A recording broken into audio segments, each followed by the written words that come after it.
Rome এবং পারস্য সম্রাটের গোয়েন্দা বাহিনীর লোকজন তারা এসে বিচক্ষণ করলো, হিসাব করলো। তারা গোয়েন্দাগিরি করে করে দেখলো যে মুসলমানদের এমন কোন শক্তি আছে যে শক্তির বলে বলিয়ান হয়ে মুসলমানদের বিজয় ঠেকানো যাচ্ছে না। সেই শক্তিটা কি? হাদিস শরীফে এসেছে, এই ইতিহাস উল্লেখ করতে যে হোম তারা ফিরে যে এই গোয়েন্দারা, রোম এবং পারস্য সম্রাটের গোয়েন্দারা তাদের দেশে ফিরে যে তারা বাদশাদের কাছে রিপোর্ট করলো যে মুসলমানদেরকে পারা যাচ্ছে না। এর দুটো কারণ, দুটো গুণ থাকার কারণে মুসলমানদের মধ্যে। কি সেই গুণ? একটা হলো হোম ফুরসানুল বিন নাহার, তারা দিনের বেলা ঘোড়ার পিঠে থাকে, দিনের বেলা জিহাদের ময়দানে থাকে।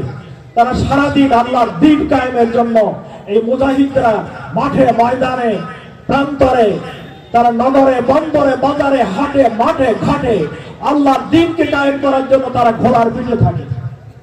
ঘোড়ার পিঠে থাকে মানে হলো তারা ময়দানে সক্রিয় থাকে আল্লাহর দ্বীন প্রচারের জন্য, প্রতিষ্ঠার জন্য। আর একটা কি গুণ?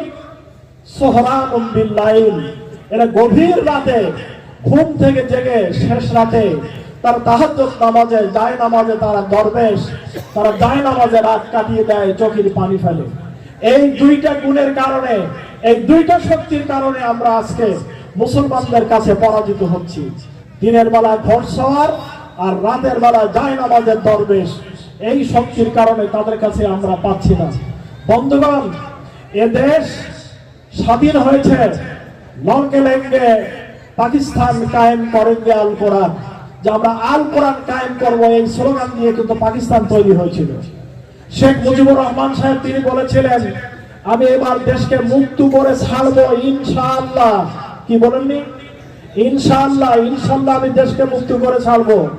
আমি বলি, শেখ মুজিব যদি ইনশাআল্লাহ না বলতেন তাহলে হয়তো বা দেশের চেহারা এরকম হতো না।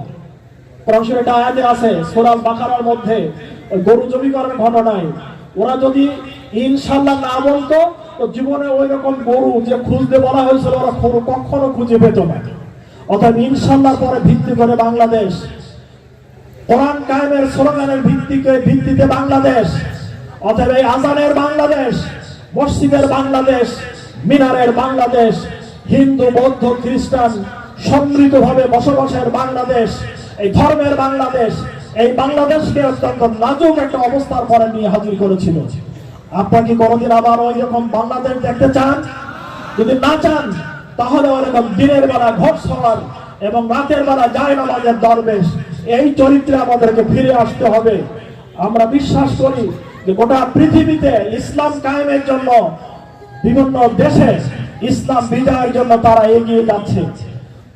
তুরস্কের মাটিতে, সিরিয়ার মাটিতে দীর্ঘদিন তারা ইসলামের বিপক্ষে অবস্থান নিয়েছিল, সেখানে মুজাহিদদের হাতে, ইসলামী শক্তির হাতে ক্ষমতা চলে এসেছে। আফগানিস্তানে ইসলামী শক্তির হাতে ক্ষমতা এসেছে, আলজেরিয়া ইসলামী শক্তির হাতে ক্ষমতা চলে এসেছে, সুদানে ইসলামী সরকারের কাছে ক্ষমতা আসতে যাচ্ছে।